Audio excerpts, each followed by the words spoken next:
Steve, don't fall in the water, please. I know you were an excellent basketball player and everything else, but I didn't know about swimming. I even saw you on the water polo team.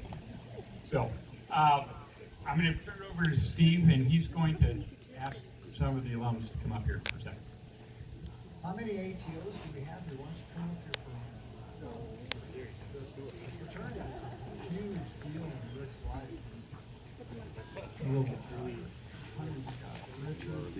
I'm an offensive lineman. More powerful. Steve, hi, I haven't seen you in a while.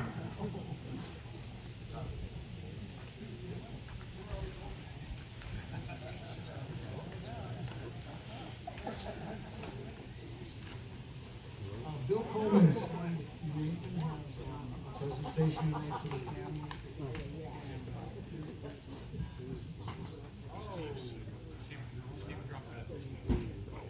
Hello, everyone. It's a lot louder than I thought. I am here in my father's stead. He couldn't be here today, but I have a speech that he wrote that he would like me to give to everyone here. Many of you know that Rick Tavelli was an important member of the Alpha Tau Omega fraternity while he attended the University of New Mexico here in town. I'm here today to deliver to the Tavelli family and to the UNM's Eta Kappa chapter of ATO a 3D representation of one of Rick's most outstanding contributions to the fraternity.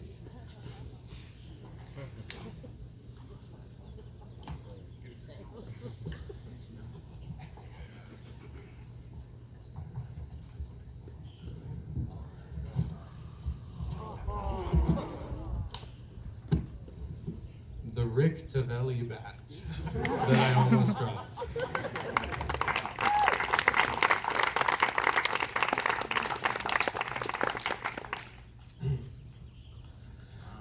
The Rick Tavelli bat, as it shall be known, was born this week in Baseball Hall of Fame territory, Cooperstown, New York. It now commemorates in physical form an important aspect of Rick's special leadership abilities. For those of you who don't know, in 1973, nearly 50 years ago, ATOs fought for and won their first UNM Popejoy Trophy at Coach Tavelli's hand. The trophy was named for UNM's 9th president, Thomas L. Popejoy, who, during his presidency from 1948 to 1968, expanded university programs in many areas. He founded the graduate school and the medical college, for example. And to balance out all that academia, he expanded the university's intramural sports program too. Starting in the 1960s, the Popejoy Trophy was awarded by UNM's recreational sports program to the all-university intramural champion of that year. Competitors included athletic teams, fraternities, residence hall teams, and teams made up from department faculty and staff. Back then, intramural events included paddleball, handball, volleyball, soccer, bicycle riding, badminton, 3-on-3 basketball, and a cross-campus run. By the time ATOs entered the competition in 1970, flag football, softball, golf, tennis, bowling, and even 3-corner billiards had been added. Points were awarded for every sport the competitors won first, second, or third place finishes. Rick Tavelli had an early vision in those days. The campus newcomer Alpha Tau Omega fraternity could outcompete the longtime winners of the coveted trophy. Not only that, Rick decided that he would be the informal coach that would make it happen. Think of it, a brand new fraternity on campus, 30 guys, all undergrads, future engineers, architects, doctors, business guys, 2 or 3 lettered athletes, competing with much larger groups that had been on campus for over 50 years.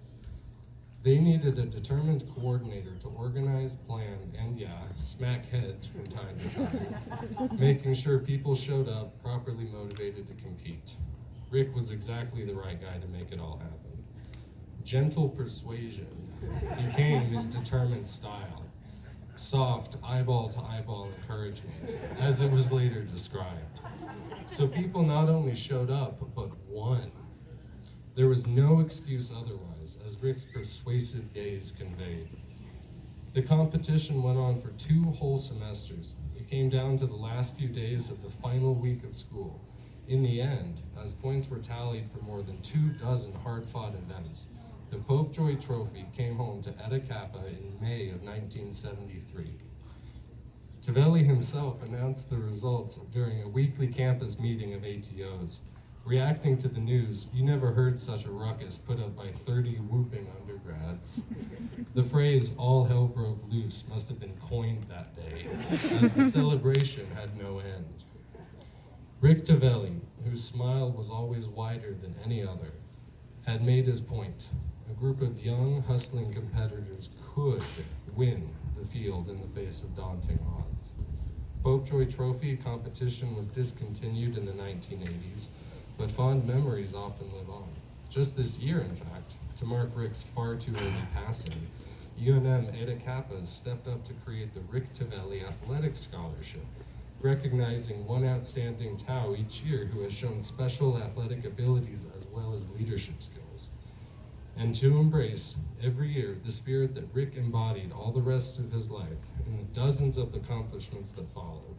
So, in this spirit, as a tangible reminder of Rick's success, I hand over the newly made Tavelli bat to Loretta Tavelli, Rick's longtime love, as well as to members of the UNM ATO fraternity who are here today.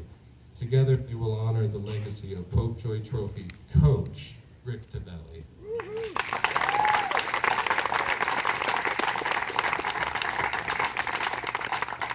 Rick always said that being that athletic director, whatever he was for ATO, is really what prepared him for the rest of his life. He learned how to manage people so well, motivate them, and get the job done. So thanks to all of you for making Rick what he was too. Thank you very much. Andy, where do we go from here? I just want to let you know the first recipient of the Rick Tavelli Scholarship just presented the bat to Loretta and Eric Neal. Just graduated. So we're very proud of him. So thank you to all my ATO brothers. And we used to say it when I was around, I love all my brothers. So there we go. Thank you. So thank you. If anybody would like to come up and say anything, it's